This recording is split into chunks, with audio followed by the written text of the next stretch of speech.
All right, if you have a copy of your song lyric sheet, you're going to grab that. Matt Jones is going to come lead us in a song.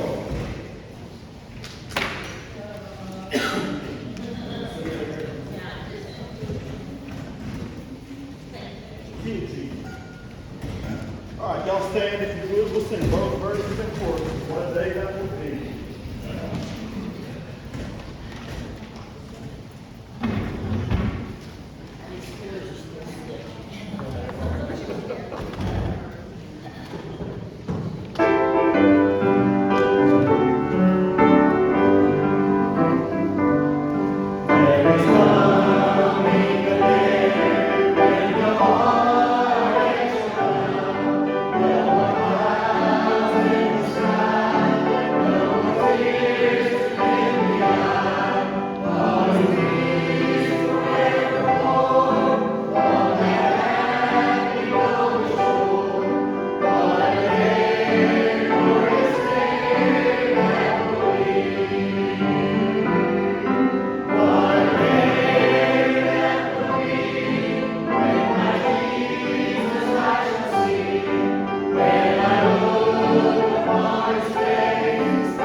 Turn with me to the Bible to Genesis 41. That's not true, Genesis 41, if you have a Bible, you'll turn there with me. If you remember, we've been going through the story of Joseph, and we said something back in chapter 39 that was really different that starts to happen in this story, and that is namely that in chapter 39 there was such an emphasis on God working behind the scenes. You want to look back there with me in chapter 39. Underline still that. Chapter 39, there were 7 references to God's providence over the life of Joseph, and that's when it kind of stops, is in chapter 39. So look back at chapter 39, look at verse 2. Verse 2, the Lord was with Joseph. All right, now verse 3, his master saw that the Lord was with him. And the third reference, the Lord caused all that he did to succeed in his hands. Verse 5 now of chapter 39, from that time he made an overseer of the house. For the Lord had blessed the Egyptian's house for Joseph's sake. Now skip down to verse 21 of chapter 39, verse 21. But the Lord was with Joseph and showed him steadfast love and favor. And then lastly, verse 23, the keeper of the prison made him in charge because the Lord was with him. And whatever he did, the Lord made it succeed. And so I kind of said from chapter 40 on, even though we have 7 references to God's providence and God's sovereignty and his covenant commitment to Joseph, him being with Joseph, prospering Joseph, helping Joseph throughout this, that those comments sort of cease from chapter 40 on. And I think there's a couple reasons for that. One is that the author wants to lead you slowly to the conclusion of the story of Joseph in Genesis 50, verse 20, which is namely that what you meant for good, which Joseph tells his brothers, what you meant for evil, God meant for good, right? And so he's kind of leading you into that, and he wants to do it kind of subtly. That's one reason that I think it seems to disappear. That's the climax of the story. But I think the author leaves us hints along the way. We're going to try to pick up on those in chapter 41. So that's why I still titled the study tonight and our lesson tonight, God Raises Up Joseph. And remember what happened in chapter 40 was that Joseph is wrongfully accused, thrown in prison. He interprets 2 dreams, the cupbearer and the baker. The baker's killed, the cupbearer restored, said Joseph said. And we showed that really showed Joseph's wisdom and his ability to interpret dreams. So God raises up Joseph in chapter 41 finally in this chapter. Another hint, though, in this chapter, I'll just give it away before we get there, that God is the one behind these events. It's found in the repetition of the pairs of twos.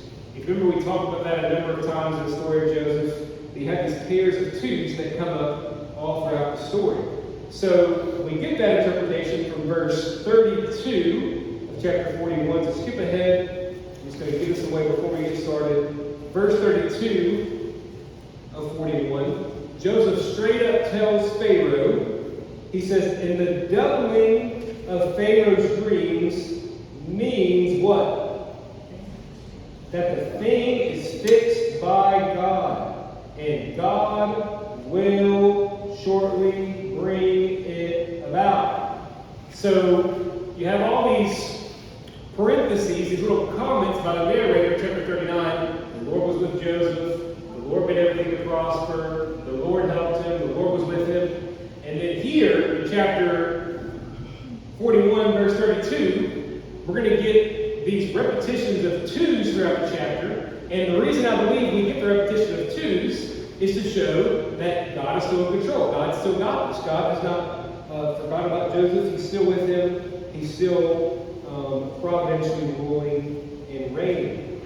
So, first set of twos is going to be, we're going to see that in the previous chapter, right, there was 2 officials of Pharaoh's court that were there. They each had a dream.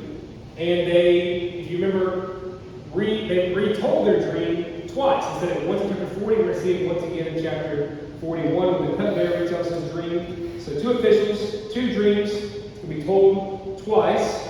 Then at the beginning of this chapter, chapter 41, we're going to see how much time has passed since that? 2 whole years. All right. Then Pharaoh is going to have how many dreams? 2 dreams. Guess how many times that's going to get told? Twice, because the narrator is going to tell you what happens, and then Pharaoh is going to repeat it to Joseph. He's going to repeat the dreams. So he'll have 2 dreams. They'll get told twice. And in the dream, he's going to see 2 sets of cows, and then 2 sets of stalks in the second dream. All right? And then they represent really 2 periods of time, 2 sets of 7 years, Joseph will tell us. Time of plenty and time of famine. And then towards the end of the chapter, Joseph will have 2 sons. And then, of course, later in the story, I won't get to this week, Joseph's brothers will take 2 trips to Egypt with that. And once again, I think the reason it's found in verse 32 of this chapter, the repetition of twos is to show the thing is fixed, God will make it happen, God is still in control, God is still sovereign. The same thing as saying in Genesis 50:20, what you meant for evil, God meant for good. So the point here in this chapter, even though it's a little bit more subtle, is that God is still in charge.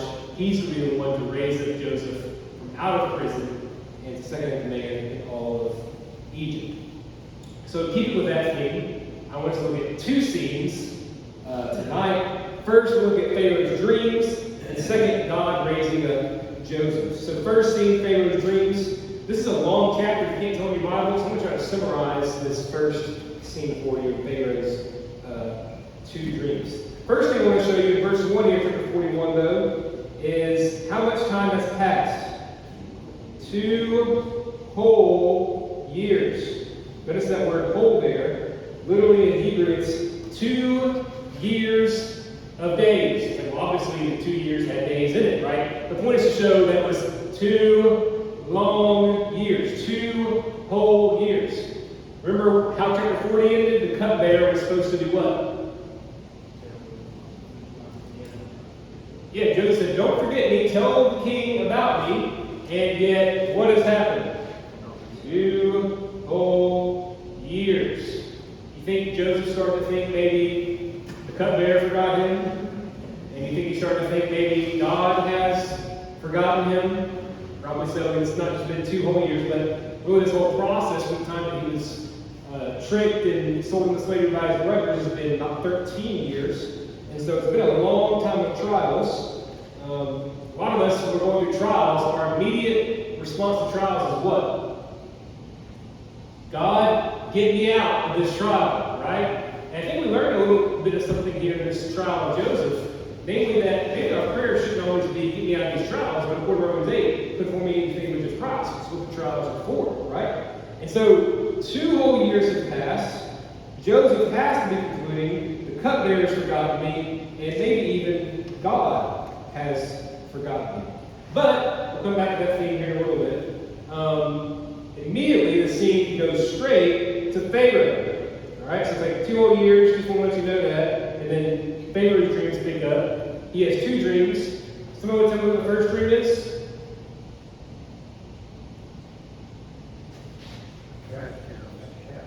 Yeah, you have 2 sets of cows that come up, fat cows and skinny cows.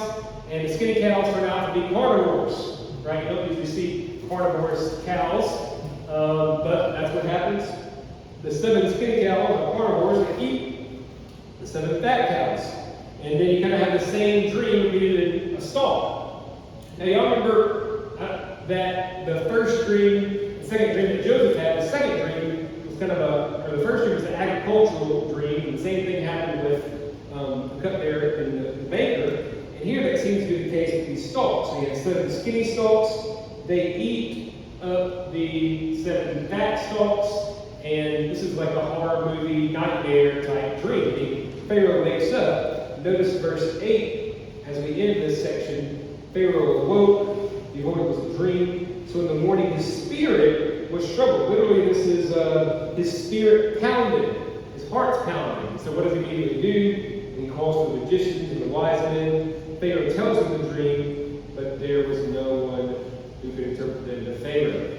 We don't know if they just don't know. They said they don't know. Maybe they're trying to guess. And it's pretty clear to Pharaoh, this ain't it, But nevertheless, they're not able to interpret it. So then we get to our second scene, and that is God raising up Joseph. So let's get verses 9 through 57, and I'll go ahead and read it for us. So starting in verse 9. Then the chief cupbearer said to Pharaoh, I remember my offenses today. When Pharaoh was angry with his servants and put me and the chief baker in custody in the house of the captain of the guard, we dreamed on the same night, he and I, each having a dream with its own interpretation.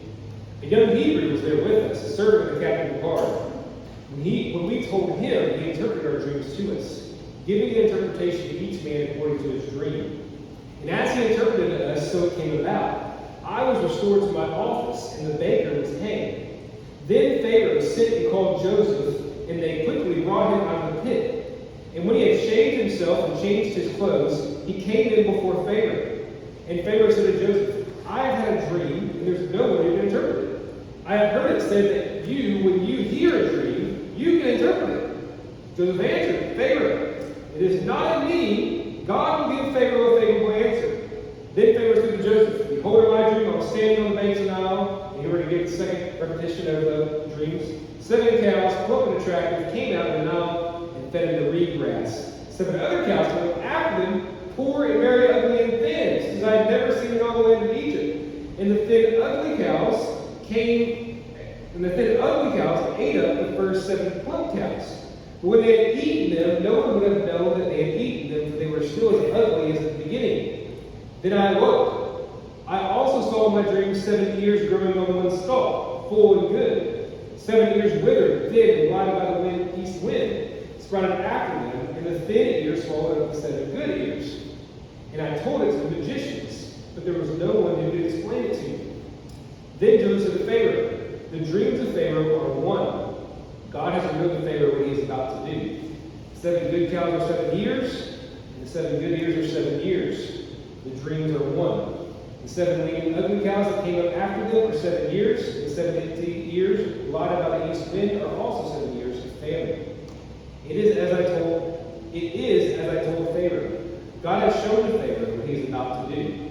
There will come 7 years of great plenty throughout all the land of Egypt. But after them there will arise 7 years of famine. And all the plenty will be forgotten in the land of Egypt. The famine will consume the land, and the plenty will be unknown in the land by reason of the famine that will follow, for it will be very severe. And the doubling of Pharaoh's dreams means the thing is fixed by God, and God will shortly bring it about. Now therefore let Pharaoh select a discerning and wise man, and set him over the land of Egypt. Let Pharaoh proceed to appoint overseers over the land, and take 1/5 of the produce of the land of Egypt during the 7 plentiful years. And let them gather all the food of these good years that are coming, and store up grain under the authority of Pharaoh for food in the cities, and let them keep it. That food shall be reserved for the land against the 7 years of famine that are to occur in the land of Egypt, so that the land may not perish through famine.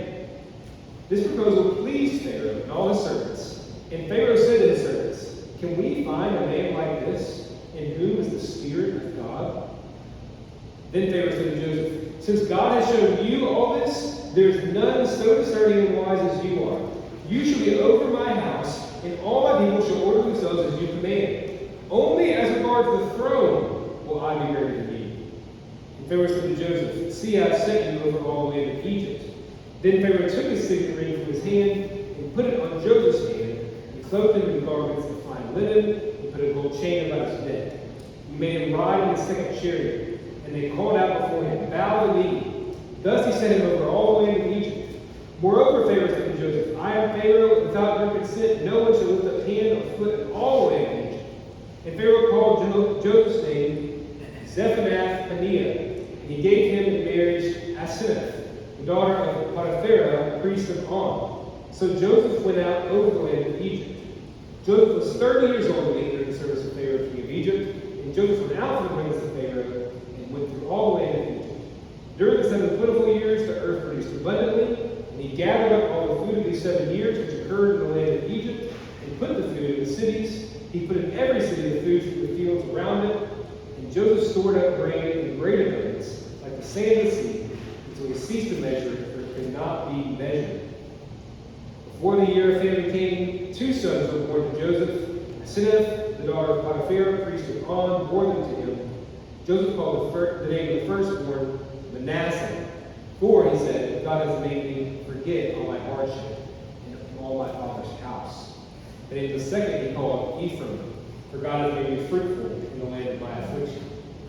The 7 years of plenty that occurred in the land of Egypt came to an end, and 7 years of famine began to come, as Joseph had said. There was famine in all the lands, but in the land of Egypt there was bread. When all the land of Egypt was famished, and people cried to Pharaoh for bread, Pharaoh said to the Egyptians, go to Joseph, what he says to you do. So when the famine had spread over all the land, Joseph opened all the storehouses and sold the Egyptians, for the famine was severe in the land of Egypt. Moreover, all the earth came to Egypt to Joseph to buy grain, because the famine was severe over all the earth. So the question really that we began with in verse 1, has God forgotten Joseph? And in verse 9, we have our answer. Chief baker, cupbearer said to Pharaoh, I remember my offenses today. And I believe we're to see the remembering of the cupbearer as a sign of God's remembrance of Joseph.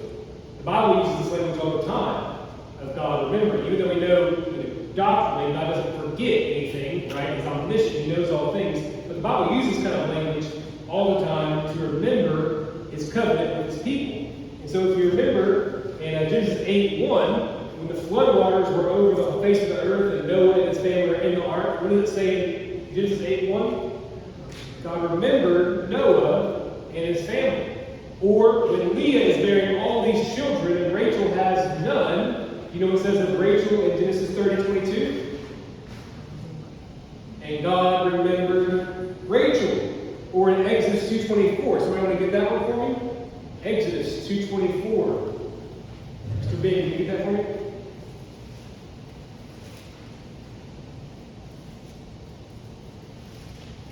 So God heard their groaning, and God remembered His covenant with Abraham, with Isaac, and with Jacob. God heard the people's groaning. If you know it's in that context, they're in slavery in Egypt. And God remembered His promises and remembered His people. And so notice in each of those circumstances, though, God's remembrance of His people is preceded by long periods of suffering and trial, right? I mean, Noah's in an ark for days and days and days, and the whole earth is flooded. Rachel's gone years and years and years of barrenness before God remembers her and grants her children. Or Israel is slaves in Egypt for years, and God finally remembers them and brings them out of Egypt, right?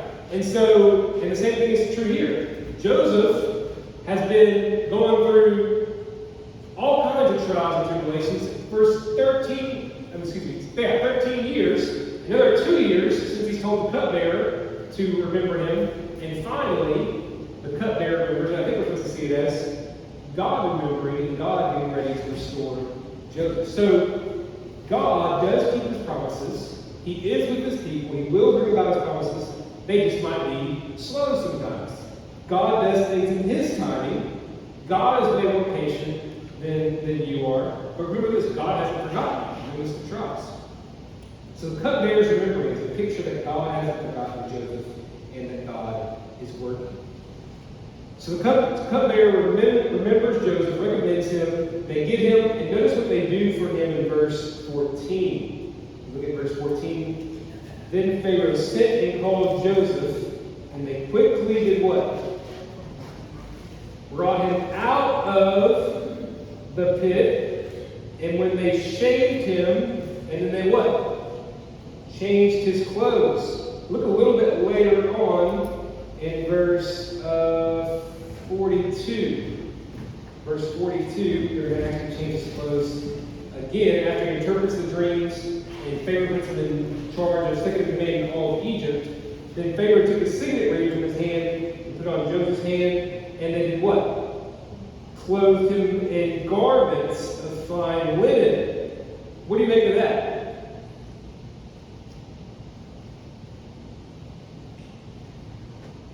Joseph has been put in how many pits in this story?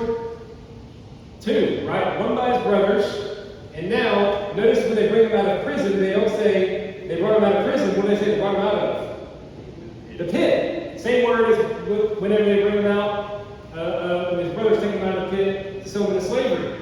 So, twice, Joseph is stripped of his garments and thrown into prison. The second time was because of the garment. Remember that, right? So the first time, his brothers strip him of his multicolored robe, his garments, throw him into the pit. Then he gets falsely accused by Potiphar's wife because of what? He left his garments. She tore it off when he left it and flee from her, wrongfully accused, thrown him in the pit again. And now he's getting brought out of the pit. And what do they do for him? They give him garments. They even use the same word in verse 42, royal garments. All right? So he goes from stripped of his garments and thrown into a pit to brought out of the pit and royal garments. And I think once again the author's screaming at us, without explicitly telling us here, God's doing this, right? God's in charge the whole time. God is working, God is doing this. I believe it's even clearer when you look down around verse 52 at Joseph's words in conclusion of all this. Look down when he named his son in verse 51, Joseph called the name of the firstborn Manasseh. For, this is why I named my son Manasseh, for God has made me forget all my hardship and all my father's house. Verse 52. Then the second son called Ephraim, for God has made me fruitful in the land of my affliction. This is once again pointing us to the main theme of the story of Joseph in Genesis 50:20. What you meant for evil, God meant for good. So God's working even in this chapter as well. Even though we don't have all the comments by the author here in the background telling us what God's doing, he's telling us throughout the story that God is with Joseph, and God is the one restoring him and bringing him out of the pit and working everything out for Joseph's good. Now, there are a lot of similarities here in this chapter and the story of which other Old Testament character. We talked about it a little bit before. Daniel, right? Especially in Daniel 2. So, what are some similarities? We're just going to name them off. What are some similarities, especially think about this chapter, but you can give me some other chapters, between Joseph and Daniel? They interpret dreams. Oh, no.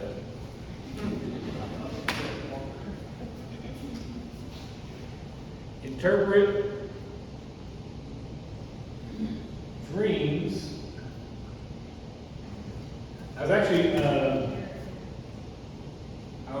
read an article about this, and one of the guys argued that one of the points of the story of Daniel is that he's a greater Joseph, because what's one of the differences between the story of Daniel and Daniel 2 and Joseph in this story? He wasn't told the dream. He wasn't told the dream. So Joseph not only had to give the interpretation, Daniel not only had to give the interpretation, but he had to even tell Nebuchadnezzar what the dream was.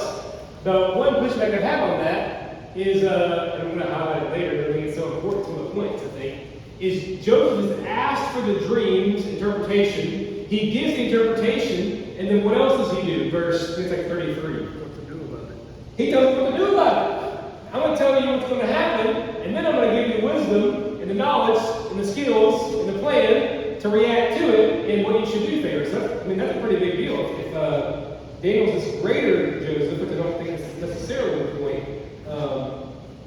then that's a pretty big deal that Joseph even knows how to handle the situation, right? So interprets dreams, not only interprets dreams, but whose dreams?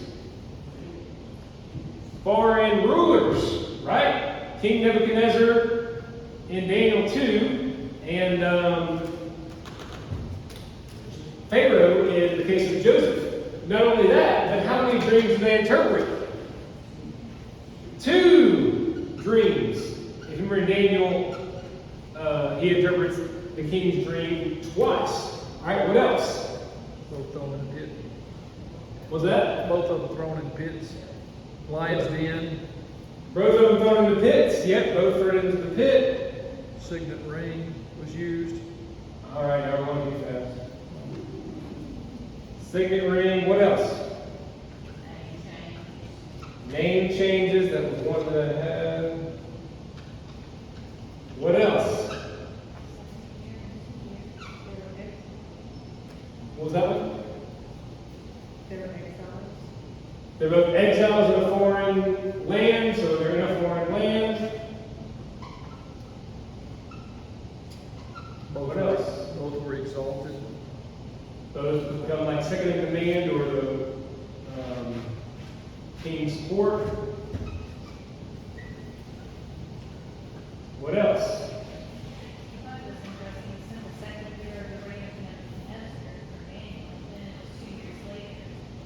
Oh, that's good. I did not skip that one, but is that in Daniel 2? Yeah, Daniel 2, it says in the second year of the reign of Nebuchadnezzar, dreams. That's a good look there. Okay. What else?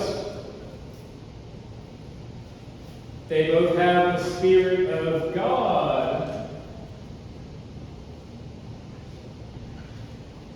That's Daniel 4:8, 5:11, 5:14. They're both blessed in their tasks. They're both handsome. If you look back at Daniel 1,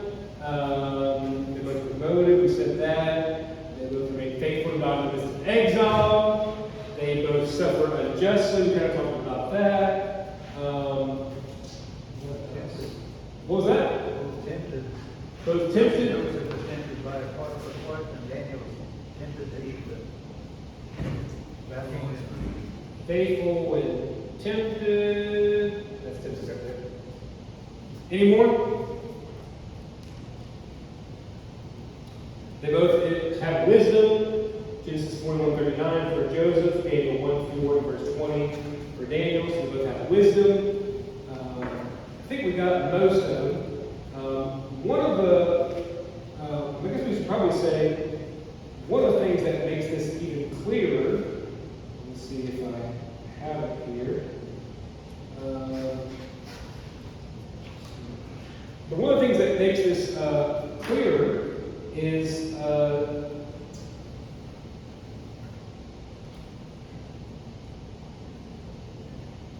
well, I guess we should just ask this. Why do you think we have these comparisons? We have Daniel, we have Joseph. What should we say? Why does this matter? I mean, other than, I saw we read an article about somebody saying, well, Daniel's a greater Joseph or anything like that. I don't think that's necessarily the case. What applications, though, can we make between this comparison between Joseph and Daniel? Any applications for us? Why does this comparison matter? God's in control. That's basically two of them that I got here. Number one, God's sovereignty over human history. Let's think about this. Why did God send the dreams to foreign rulers? I mean, why send it to Pharaoh, for instance? I mean, that's a pretty good question to ask in both stories. I think especially here. God, and let's go back to the main point again, God has been with Joseph the whole time. And so, in order for Joseph to interpret the dream, God has to give the dream to Pharaoh so that the cupbearer can remember Joseph, so that the cupbearer can tell Pharaoh that he knows how to interpret dreams, so that Joseph would be brought out of prison, so that Joseph can tell Pharaoh the dream, so that Joseph would be put in second command of Egypt and save all the world from certain death and famine, right? So God's sovereignty over human history. God purposely gave Pharaoh the dream to show Genesis 50 verse 20 to be true. God's working this for Joseph's good. If God doesn't send the dream to Pharaoh, then Joseph never gets saved and brought out of the pit. He doesn't get reconciled with his brothers. His people aren't saved. There's a famous hymn. Gabby likes these hymns of the month that she does. I think Getty's put it out. And the hymn of the month this month is "This is my Father's world." And the third verse goes something like this. It illustrates this truth perfectly. This is my Father's world. Oh, let me ne'er forget that though the wrong seems all so strong, God is the ruler yet. This is my Father's world. Why should my heart be sad? The Lord is King. Let the heavens ring. God reigns. Let earth be glad. Which seems to be taken straight almost from the story of Joseph, right? I mean, what you meant for evil, brothers, Potiphar's wife, everything else, God meant for good, and to save his people and to bring Joseph out of the pit and to raise him up. So, though the wrong seems all so strong, God is the ruler yet. So that's the first application, I think. God is sovereign over human history. Secondly, God reigns over the nations. God rules the kingdoms of the earth. Not Pharaoh, not Nebuchadnezzar, not Biden, not Putin, not whoever is the president of whatever country. That's what we learned by God revealing this to foreign rulers, right? I mean, this isn't the kings of Israel that he's giving these dreams to. These are the foreign nations that don't know the one true God. These are pagans. Pharaoh and Nebuchadnezzar don't know the Lord. And yet, what God ends up doing is saving not only his people, the people of Israel in this case, but saving Egypt and all the surrounding nations as well. Or in the case of Daniel, what he ends up doing is he ends up making Nebuchadnezzar confess who the one true God is. Nebuchadnezzar ends up doing that throughout the book. He says, to the conclusion, he says, the Most High rules the kingdom of men and gives it to whom he will. That's Daniel 4:32. And then, along those same lines, third application is that God cares for the nations. God cares for the nations. God had Joseph and Daniel there in exile so that the nations might be reached by God and so that he could bring about the Abrahamic covenant that he had promised so long ago to Abraham. That through you and your offspring, all the nations of the earth will be blessed. And that happens to Nebuchadnezzar, it happens for Pharaoh, it happens for Egypt as well. So Israel was not the only nation that benefited from these dreams, but the surrounding nations did as well. So God revealed his plan for human history there. Now, certainly there are some differences, and I already mentioned this, but if you skip down to verse 33, probably the main difference that I already mentioned here is that Joseph not only tells the interpretation of the dream, but he tells Pharaoh what to do. Select a discerning and wise man and send him over the land, and then he gets some overseers who are also over the land. And what you're going to want to do is you're going to save, 20% of everything during this year of abundance, so that in the 7 years of famine, you'll have it put back to the 7 years of famine. So, that wasn't even asked of Joseph, was it? And yet he just volunteers, and what's the point? Well, the point is Joseph is this wise man of understanding, right? And Pharaoh sees that, which is why he's going to eventually appoint him. And if you remember, we've already said this, but the point is that Pharaoh said to his servants, "Can we find a man like this in whom is the Spirit of God?" So Joseph is the man, is the wise man who has the Spirit of God, once again, much like Daniel and much like we're anyway as well. Joseph is a wise man not only when it comes to his ability to interpret dreams, but also what to do about it, how to act, what to do. I think this theme of Joseph's wisdom is also, though, shown in the use of good and evil in this chapter. If you notice, it's kind of hard to see in some English translations, but in verse 19, when he is describing these cows, he says, 7 other cows came up after them, poor and very ugly and thin. The kind of a funny translation that they're very ugly, thin, poor, whatsoever. But it's literally evil cows. They're actually called evil. This language for very ugly is ra'al in Hebrew, which means evil elsewhere. And what happens is that they eat up the 7 good cows. So you have this repetition of good and evil in the story. And then, whenever Joseph tells him what to do, let me find it for you. This proposal pleased Pharaoh. This is the word for good again. And so in the dreams, you have the 7 evil cows eating up the 7 good cows. And whenever Joseph tells Pharaoh what to do, Pharaoh says, "Well, this is a very, very good thing that you've done." And the reason why I bring that up is because that's really how the whole Bible started, right? God told Adam and Eve not to eat of what? The tree of what? Good and evil. And then the serpent comes along and he tells them, "Oh, no. God knows that when you eat of it, you'll become wise. You become knowing like God and discerning." And so what does Adam and Eve attempt to do? They attempt to arrive at this knowledge of good and evil apart from God's plan, apart from God's purposes, apart from God's means. And yet here we find in this story, Joseph has wisdom and discernment and the ability to distinguish between good and evil. And he gets it how? Because he has the Spirit of the living God within him. That is how he has the ability to discern between good and evil. And another reason, third reason why I bring that up, is because that's the point of the whole story we said all along, right? At the end of it, Joseph's going to tell his brothers, what you meant for evil, God meant for good.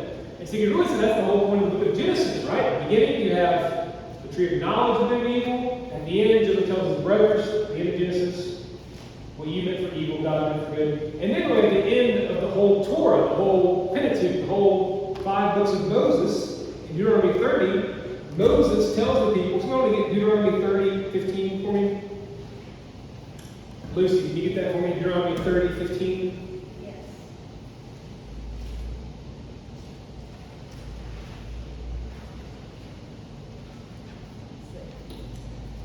See, I have set before you today life and good, death and evil. say Deuteronomy 30:15? Yep. Death and evil or good and evil? Life and good, death and evil. I know that's weird. Is that ESV? What translation? See, I have said before you today, life and good, death and evil. Anybody have a different translation of Deuteronomy 30:15? New King James Version says, see, I said, they life and good death. Life and good, death and evil. Okay, that's right. I was thinking for some reason it said life. I think I put it down wrong, but it said it was life and death, good and evil. But it's life and good, death and evil. Alright, so but anyway, the point is, at the end of the Torah, Moses tells the people, hey, if you want to stay in the land, then you must what? Keep the law and obey it and do it, and then your years will be plenty in the land, and you'll have this long life in the land, and so on and so forth. It'll be good for you, right? But if you don't obey the commandments of the Lord and you don't keep the law, then you're going to be banished, and evil's going to come after you, right? So at the end of the whole, when Moses concludes this work, at the end of the whole thing, the point again is, he has set before them good or evil, life or death. And so really the conclusion of the story of the Torah, of the Genesis through Deuteronomy, the conclusion is give this option to go back into the garden, that is, this idea of the tree of knowledge of good and evil, or you can reject that and disobey the Lord and not pursue the knowledge of good and evil through the law. So I think one application we can make for ourselves is we find wisdom today as the people of God, through the Spirit of God, as we look into the Word of God, right? And not only that, but through prayer, right? We talked about this last week, or a couple weeks ago, whatever it was.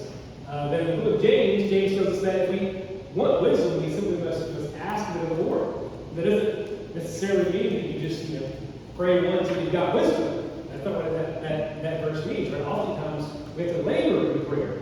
And so if we want to be a man like Joseph, who are skilled in wisdom, we must pursue the way the Bible tells us to, through God's Word and through prayer. So that's really good application as we look at this chapter, so that we can distinguish. Because one of the biggest questions today is what is good and what is evil, right?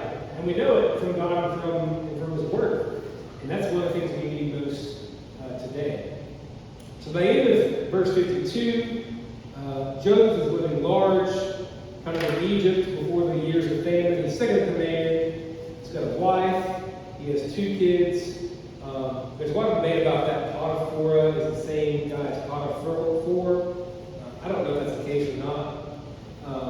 But in verse 52, he says, God has made me fruitful in the land that was originally his affliction. What does this fruitful in the land come from? Genesis 1:28. God told Adam and Eve to be fruitful, multiply, fill the earth. It's really have almost like this hint that Joseph is this man who, like Adam and Eve, is being fruitful and multiplying the land. Eventually, that will take place in Exodus 1:7. We'll look at one up later on our own. Exodus 1:7 says that Israel began to be fruitful and multiply the land, which is why Pharaoh eventually enslaved them and made them slaves.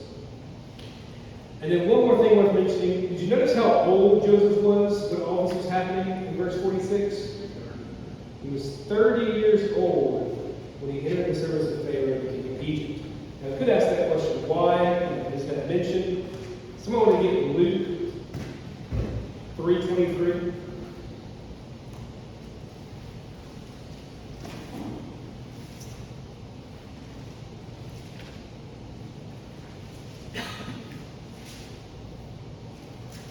Just keep, you want to get that one?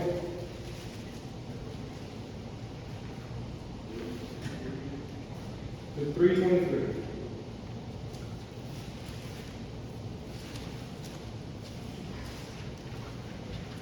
When he began his ministry, he was about 30 years of age, being a son, and was clothed with Joseph, son of Eli. The son of David? Before that? Son of Joseph was opposed to son of Joseph. So Jesus was 30 years old when he began his ministry and was supposed the son of who? Joseph. All right? And so here we have Joseph beginning at 30 years old when he entered service of Pharaoh, and Jesus began his ministry 30 years, as was supposed by them to be the son of Joseph. Of course, what happens right before that is Jesus' baptism.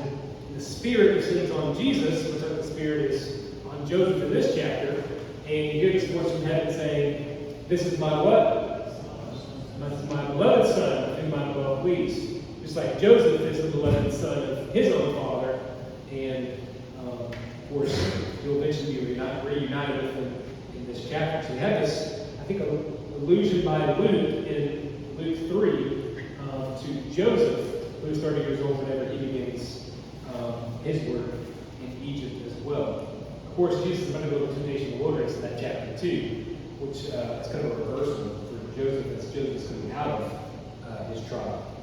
What other applications, though, can we make from this chapter?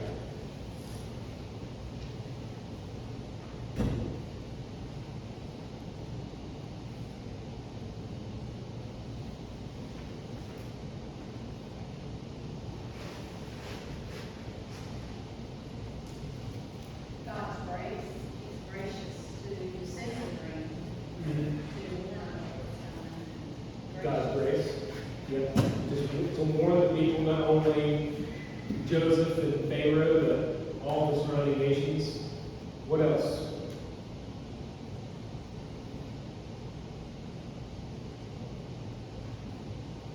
Don't trust any cows. Don't trust any cows, especially for skinny.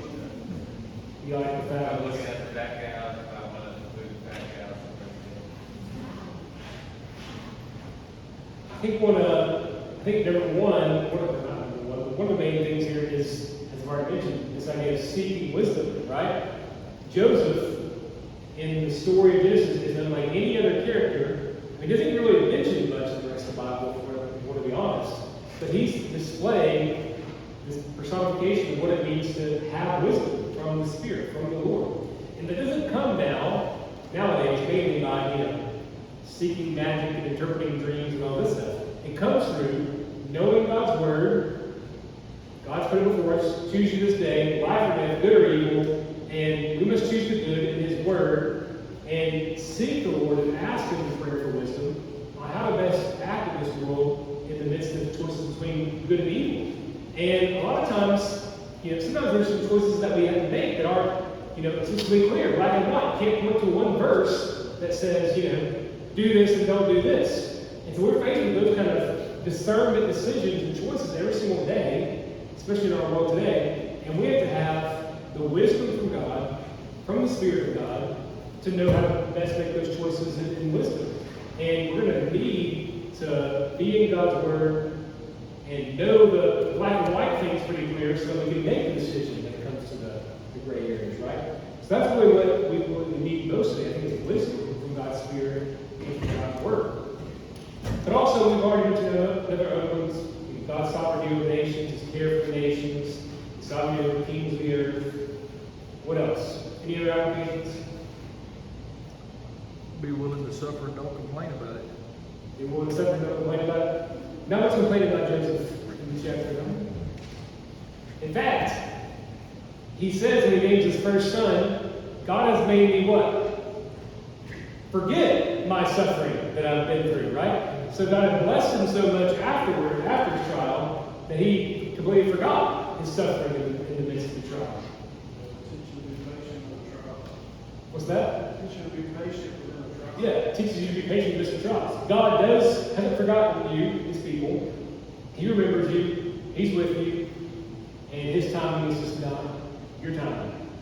Most of the time. Right? All right, take out your prayer guide.